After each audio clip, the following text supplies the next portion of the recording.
يا أيها الذين آمنوا لا تكونوا كالذين كفروا وقالوا لإخوانهم إذا ضربوا في الأرض أو كانوا غزا لو كانوا عندنا ما ماتوا وما قتلوا.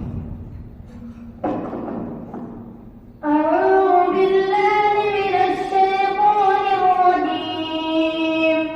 بسم الله الرحمن الرحيم.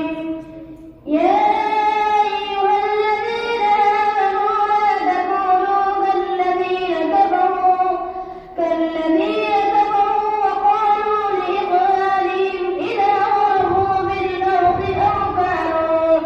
أو كانوا غزا لو كانوا عندنا ما ماتوا وما قتلوا ليجعل الله ذلك حسرة في قلوبهم والله يحيي ويميت والله بما تعملون بصير. ولئن قتلتم في سبيل الله أو متم لمغفرة من الله ورحمة خير مما يجمعون. Soal nomor 2.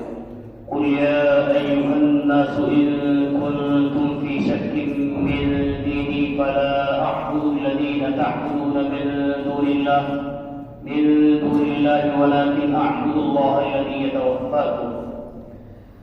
بسم الله الرحمن الرحيم.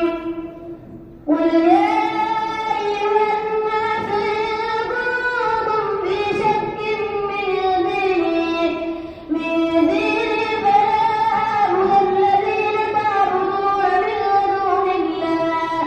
من دون الله ولكن أعبد الله الذي يتوفاكم وأمرت أن أكون من المؤمنين وأن أقم وجهك للدين حنيفا ولا تكونن من المشركين ولا تدع من دون الله ما لا ينفعك ولا يضرك فإن فعلت فإنك إذا من الظالمين. Soal nomor 3. ولا تقولن لشيء إني فاعل ذلك غدا إلا أن يشاء الله.